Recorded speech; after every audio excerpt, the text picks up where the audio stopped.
санаи 7 июн соли 1970 50 соли расо қабл аз ин дар ҳамин рӯз шояд дар ҳамин соату дақиқаҳо бошад дар Чорбоғ номдеҳае ки дар ноҳияи сари Осиёи воҳаи Сурхон ҷойгир аст писарчае таваллуд шуд.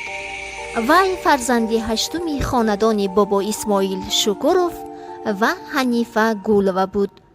падару модар бо ниятҳои нек ба вай Асадуллоҳ ном nihodанд. Асадуллоҳ ҳанӯз дар хурдиаш писараки болаёқат буд.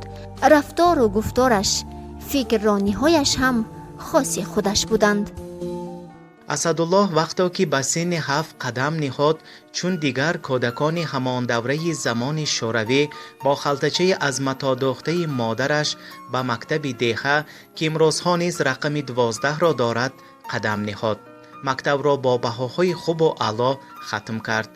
овони наврасию мактабхониро дӯсти мактабиаш, ровии машҳури воҳаи Сурхон Саидмурод Ҳаев чунин ёдовар мешавад. аз ман то Асадулло мобайни хонаҳомо, хонаҳои падари мо ҳамин бошад ягон 50 қадам роҳ. агар ин ту карда гӯем, Асадулло ки якҷоя дар як кӯча ба дунё омадем, овони мактабхонаи мо якҷоя гузашт. Асадулло ки якҷоя синди якум рафтем ки ман ҳама қадамам майдакак буду, синни соламам майдакак кард, мана нагирифтам. ман ҳамун сумкачаки ҳамон аз лаҳта дӯхтагӣ очем кати соли 1977 мана аз мактаб хушбахтона рондам.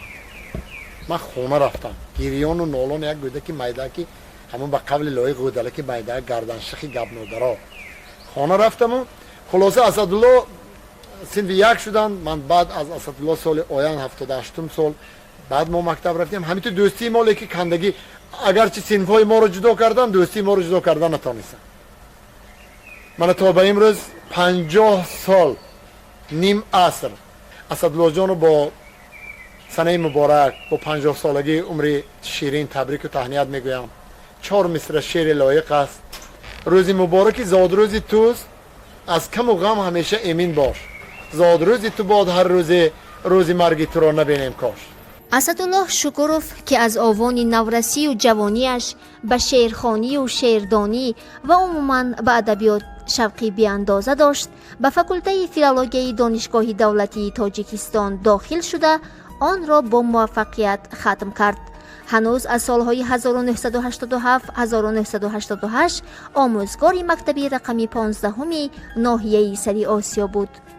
камина бо Асадуллоҳ 20 сол пеш дар шаҳри Душанбе шиносо гаштам. мо якҷоя дар як хобгоҳ истиқомат кардем. дар як коргоҳ поштамти шаҳри Душанбе кор кардем. гузашта аз ин якҷоя довталабони Донишгоҳи давлатии миллии Тоҷикистон будем. шукри Парвардигор ки имрӯз ин дӯстии мо идома дорад ва бигузор бардавом бошад. инҷо ба мавқеъ аст як чизро ёдовар шавам. ҳанӯз аз давраи донишҷӯӣ баъзе хислатҳои характерҳои Асадуллоҳ барои ман писанд буданд ва имрӯз ҳам ин хислату характерҳо дар вай таҷассум меёбанд. ба виҷа таваҷҷӯҳи вай нисбат ба адабиёти мумтоз, нисбат ба адабиёти муосир хеле зиёд буд. имрӯз ҳам ин таваҷҷӯҳ ҳусни костагӣ надидааст. ман аз ин хеле болида ҳастам ва шояд ҳамин ҳаракатҳо бошад ки имрӯз Асадуллоҳ узви иттиҳоди нависандагон ҳастанд. ҳам дар рӯзи мавлудашон бо ин унвонашон табрик гуфтаниям. бигузор худои таоло умри дароз, ризқи фароз дода, ҳузуру ҳаловати фарзандоншон дидам. ба ифодаи шоир: туро 50-умин солат муборак, шукӯҳу файзи иқболат муборак. илоҳо толеашон баланд, бахт ёр, худованд мададгорашон бошад. پس از ادای خدمت حربی برابر تحصیل عالی در وظیفه محرر صحیفه تاجیکی روزنامه ناحیوی سر آسیا حقیقتی فعالیت مهنتیش را دوام داد. استاد اولینش در این جاده نرزالله خالقوف بود که تا حال با چنین استاد می فخرد و احترامش را به جای می آورد. Asadullohning akasi Nusratulloh gap qotdikim, bir ish bilan ta'minlasangiz qanday bo'lar edi deb qoldi. Men kasbi korini so'ragandim. She'r yozadi, adabiyot bilan qiziqadi dedi. Ikkilanmasam xo'p dedim, kesin qani bir ko'ramiz deb qo'ydim. Bu 93-yillar gapi. Asatulloh keldi. Men uni ishga qabul qildim. Tojik sahifasining mas'uli bo'ldi. Zimdan qarardim. Gaplariga quloq tutardim. Yurishlariga e'tibor berardim. Go'yoki adashmagandek bo'lardim. Bilimdon, zukko. Ko'p gapni yoqtirmaydi. Eshitishni yaxshi ko'radigan xodim bo'ldi. Men bilamanki, Asatulloh ana shu yo'nalishi bilan mening ko'nglimga kirib bordi, dilimga bordi. Tahririyatga kelgan kundan boshlab har bir narsaga qiziqadigan, quloq tutadigan, ter bo'lib qaraydigan, zimdan e'tibor beradigandek edi.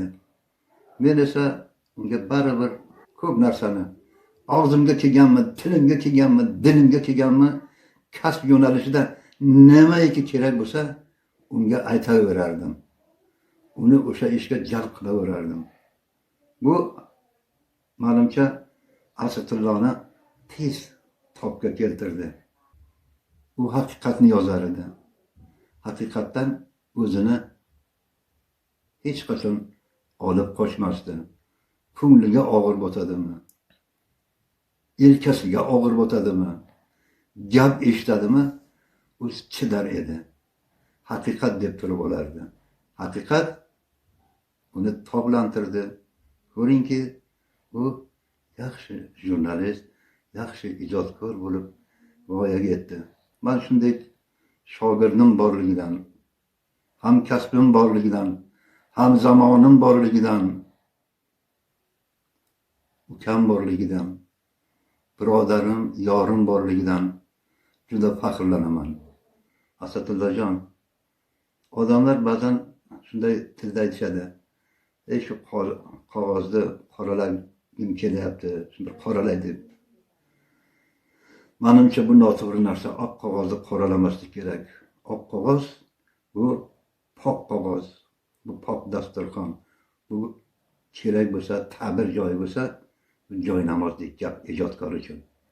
Shuning uchun men bir qalam tebratsam, oq qog'ozga bir ko'ngil birlarni sochsam, kimgadir nafi tegar degan umidlar bilan qog'ozni olib qalam tebrataverishingni istayman.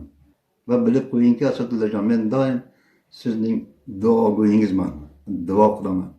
Qayerda, qachon, qanday bo'lmasin, nima ishda, nima vazifada, qanday holatda qat'iy nazar yaxshi ko'raman, hurmat qilaman. Xudodan tilagim shu. Ko'ngling iymon nuri bilan yoritilgan bo'lsin. Minba'd Asadulloh Shukurovro mardum chin jurnalisti varzida va روزنامه‌نگاری حقیقت‌نگار می‌شناختند. سال 1998 باشد اولین مجموعه شعرهایش با نام عطر وحدت از طریق نشریات جیهون در شکل کتابچه خردکک چاپ گردید. اما با بعضی سبب‌ها که شاید حکم تقدیر نامیدن ضرور باشد، اسدالله شکوروف از سال 2000 این جانب شهروند دائمی شهر باستانی سمرقند گردید. در اینجا وی اول یک مدت در شرکت تلویزیونی استو در وظیفه محرر بخش تاجیکی کار کرد. هر یک انسانی با معرفت در زندگی خود کوشش میکند که اولا به خلق عزیزش و وطن جانش خدمت کند. عائله نمونوی بنیاد کند و فرزندان کامل را تربیت کرده از خود نام نیک بماند.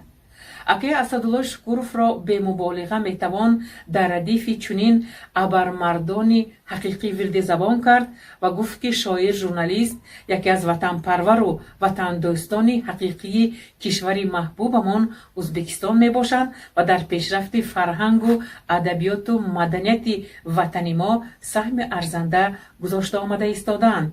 فکر دارم مصرع‌های زیرین لایق شیرالی بزرگ متعلق اکای اسدالله شکورزاد می باشد.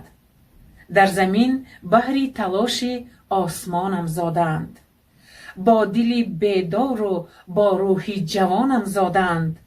بهر حالا بهر فردای زمانم زادند، در دیاری بیت و شعر و داستانم زادند، در دهی خورده برای 100 جهانم زادند. اکوی محترم با روز تولدتان تبریک گفته سربلند و موفق باشید میگویم.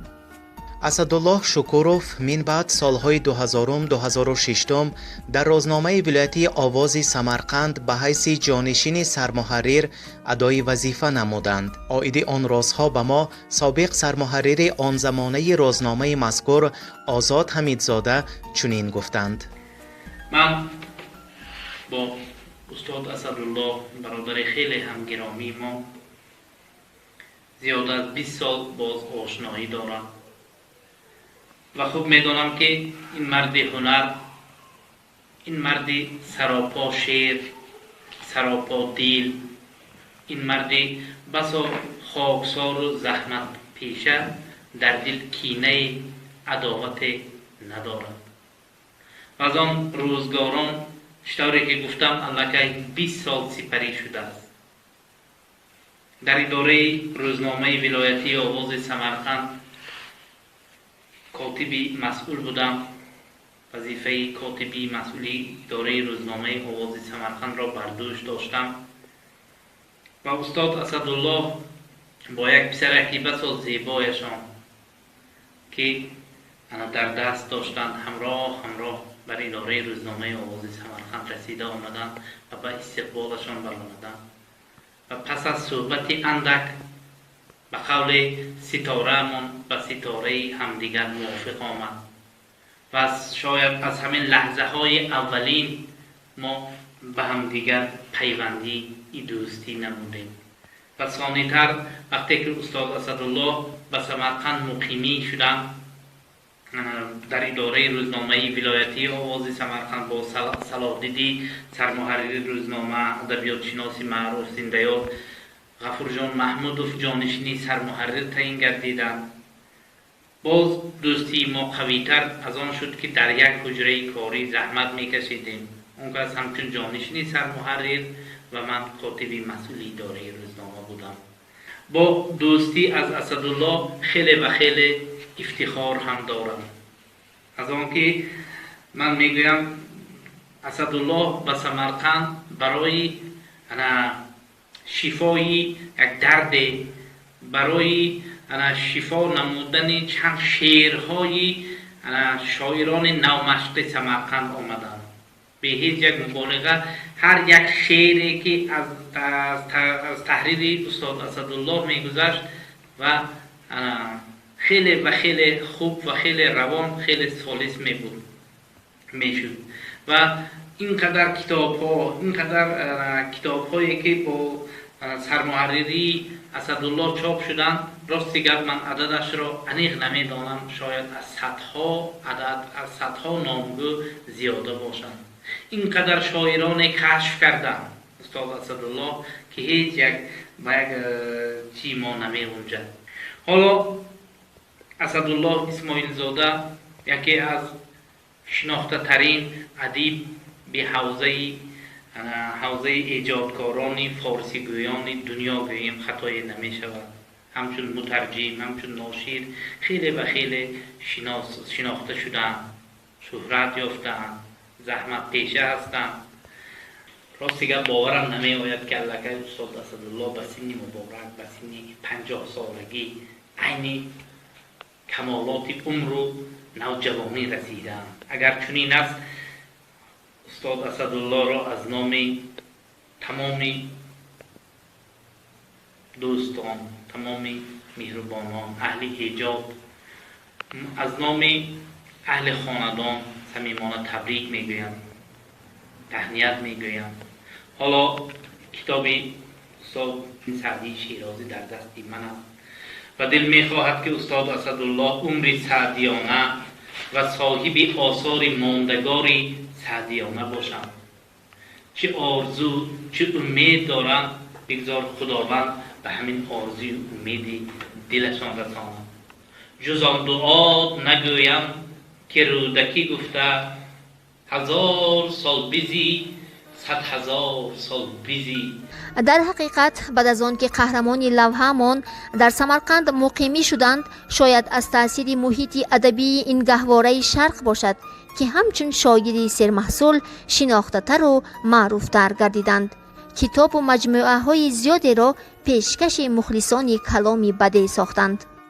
به همه معلوم است که در حدود ازبکستان بختاور ما حوزه های ادبی تاجیکان ازبکستان وجود دارند.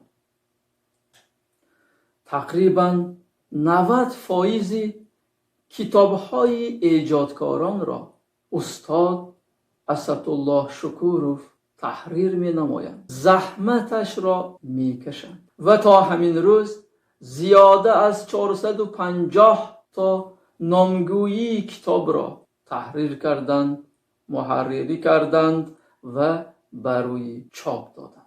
باز یک جهتی فرق کننده استاد در آن است که هیچگاه منفعت خود را حمایه نمی کند و برای منفعت خود کار نمی برد.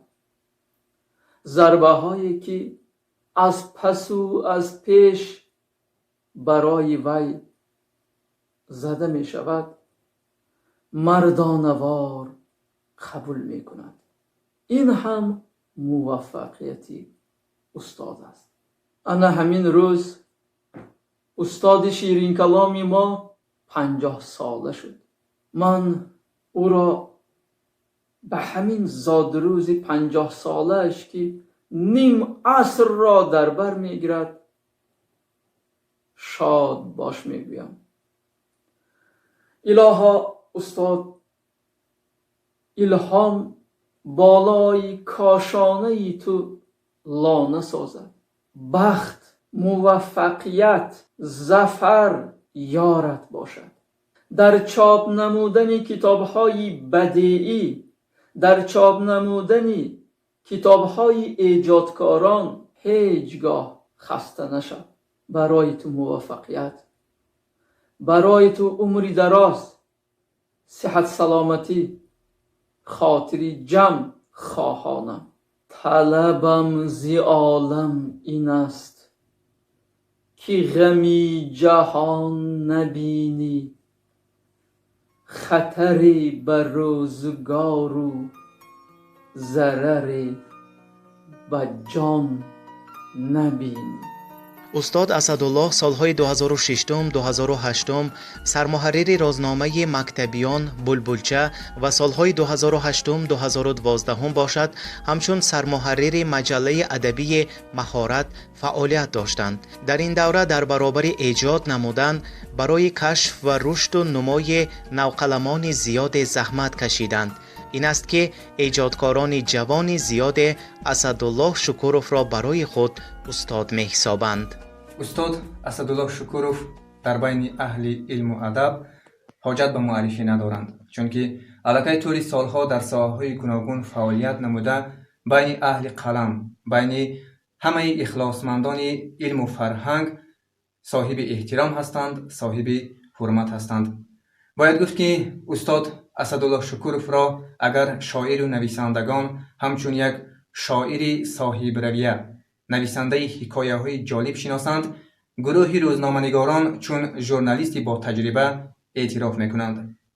نسل نورسته که امروز به کمال میرسند اسدالله شکوروف را در برابر شاعر، نویسنده، ژورنالیست همچون تهیه‌گر و منتشر کننده کتاب‌های گوناگون برای بچگان خوب میدانند.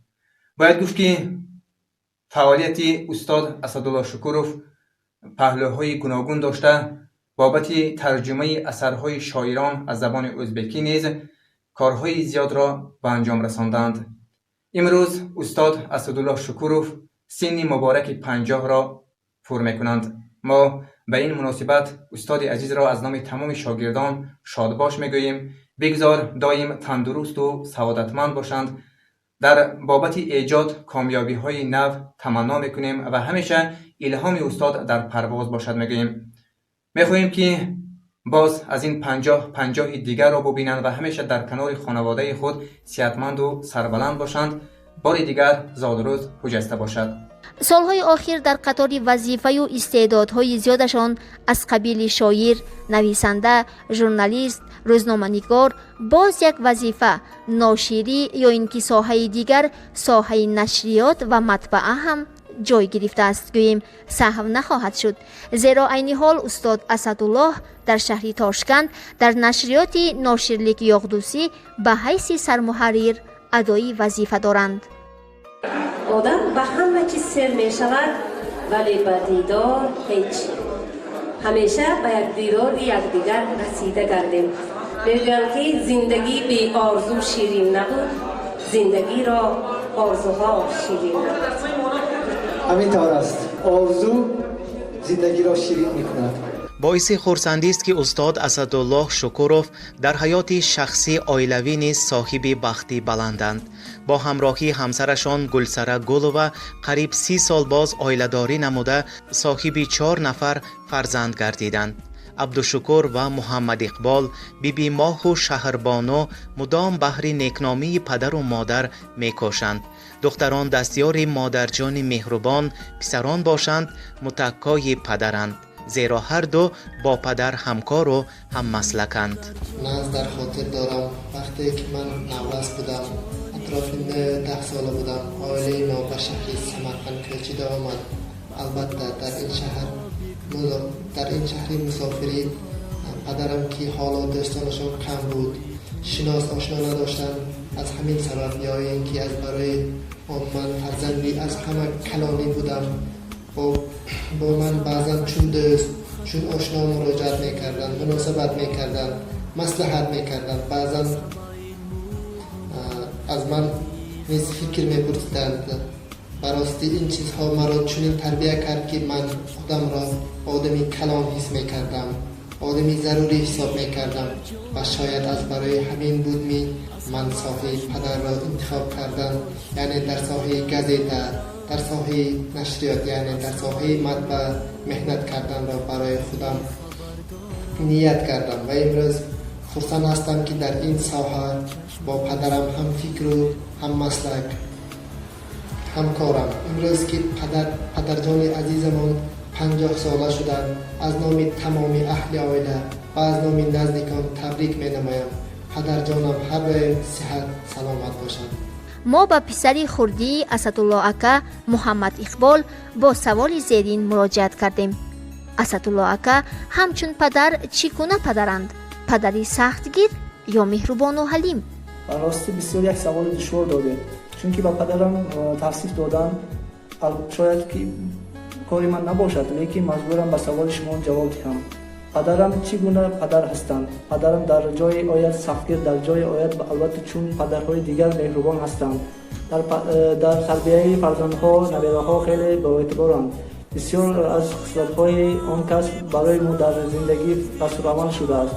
مثلا پدرم خیلی باورند، با ناموسند، غیر از این غیرتمندند، زود رو افتاده نمیتوانند. همه وقت در زندگی حرکت میکنند که به سوی پیش و این جهت‌ها رو ما فرزندان نیز مدام حرکت میکنیم که در خود داشته باشیم.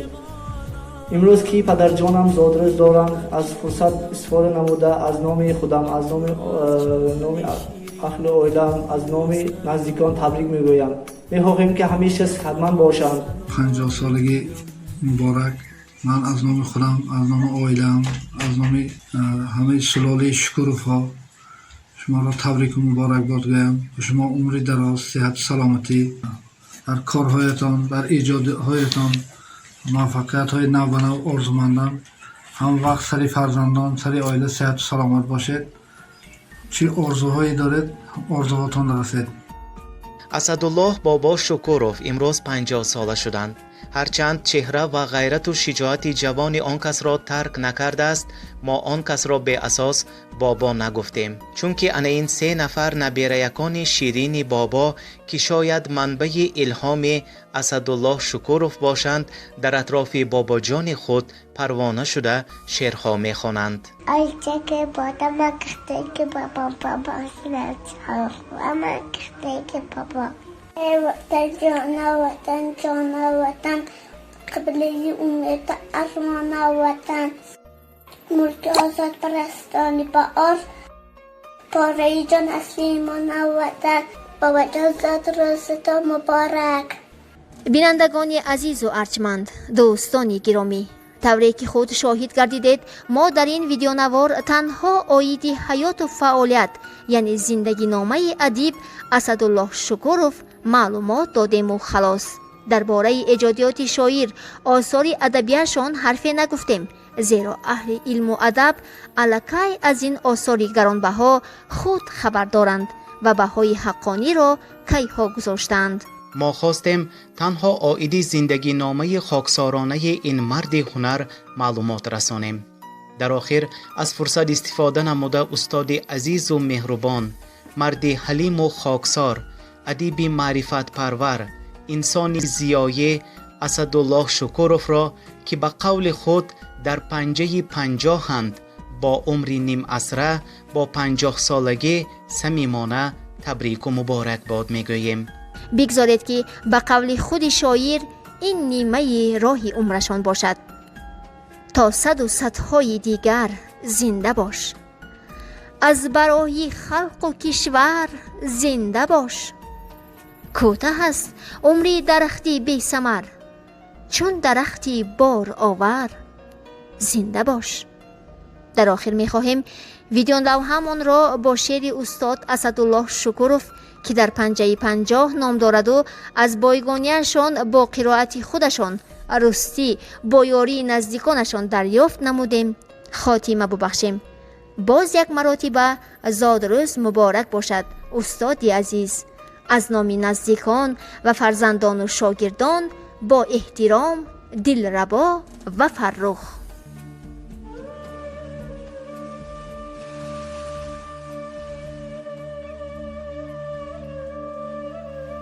در پنجه 50 دلدار و دلاگاهم، هم قسمت و هم راهم، در نیمه این راهم، در پنجه 50.